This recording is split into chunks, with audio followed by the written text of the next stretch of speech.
Hey you guys, welcome back to my channel. Now get ready for this fire baked mac and cheese recipe.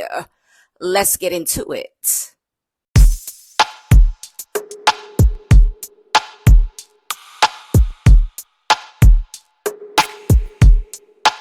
For this particular recipe, I will be using some smoked Gouda cheese. Yes, you heard me correctly. I will be using some smoked Gouda cheese as well as some onion Montgomery Jack cheese, y'all.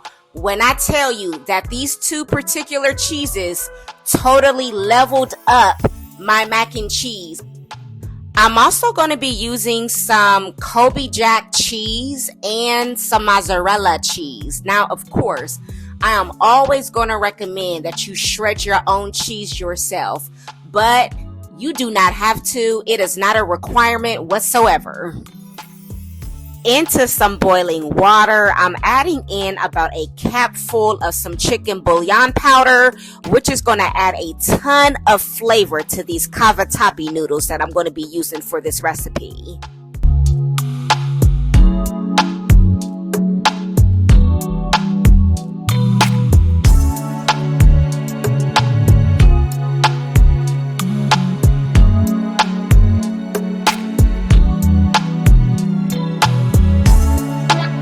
So now that my noodles are done, I'm going to go ahead and drain them. And then once I drain them, I'm going to add those noodles into a bowl. I'm adding in some garlic butter, and then I'm just going to give that a nice stir.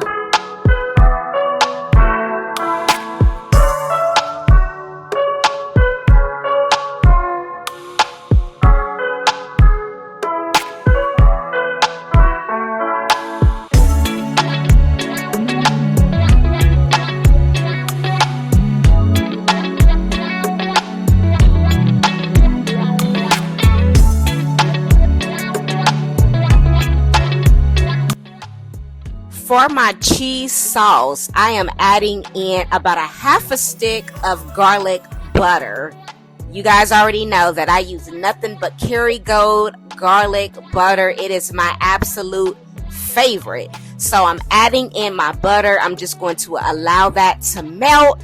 And then I'm also going to go ahead and add in some garlic. Absolutely. Yes, you heard me correctly. I will be adding in some garlic. I'm going to give that a nice stir. And then also I will have all of the exact measurements in the description box. So definitely make sure you check that out.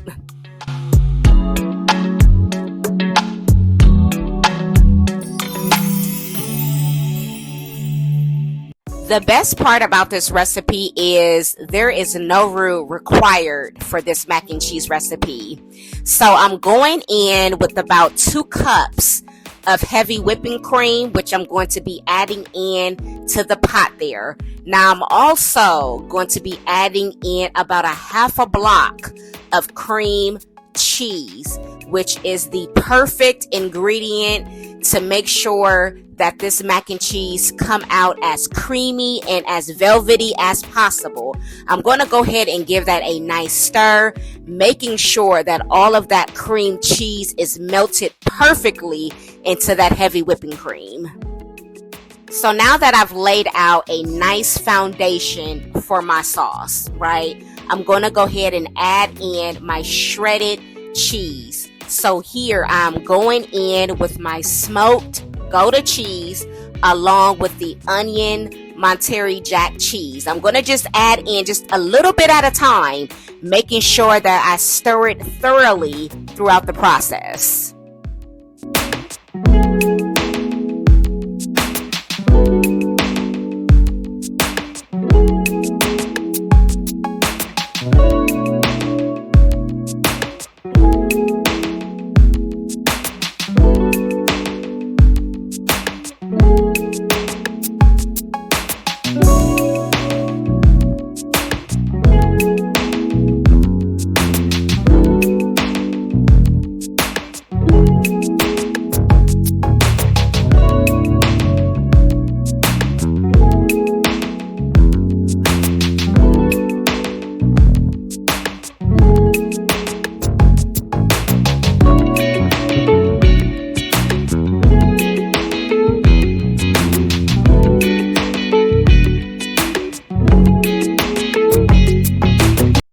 So here I'm going in with just a few blocks of Velveeta cheese, which is going to add the right amount of color that I need for my cheese sauce, as well as the right amount of texture that I need for my cheese sauce. So as you can see, I'm just going in with just a little bit at a time so that it doesn't overpower the cheese that I've already added into the pan.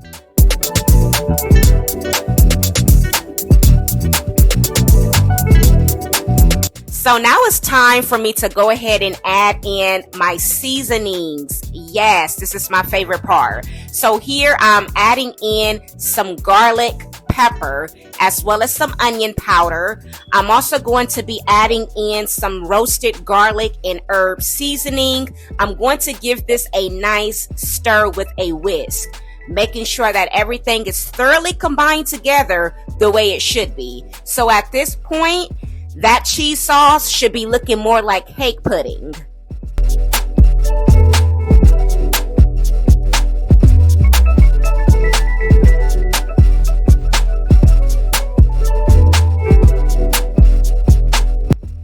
I'm adding in my Cavatappi noodles just a little bit at a time, giving that a nice stir in between the process.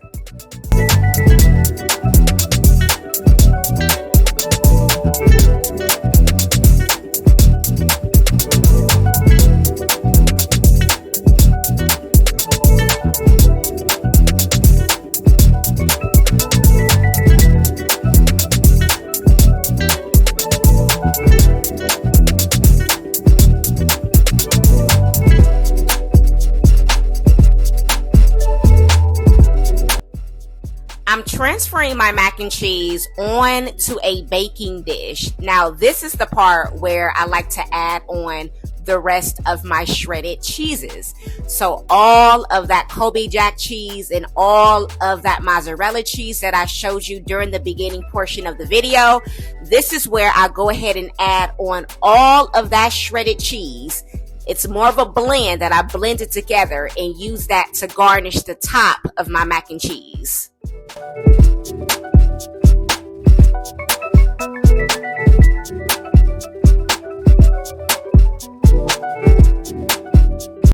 Now, of course, you guys already know that I have to be at least a little extra. So I'm adding on some smoked paprika as well as some dry parsley flakes right on top. I'm going to bake this in the oven on 350 degrees for about 45 minutes, okay?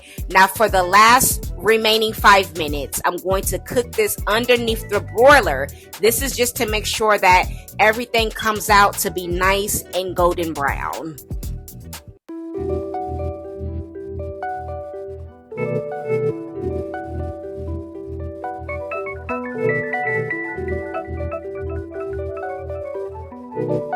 Wow, this baked mac and cheese turned out to be absolutely amazing, especially with those Cavatappi noodles.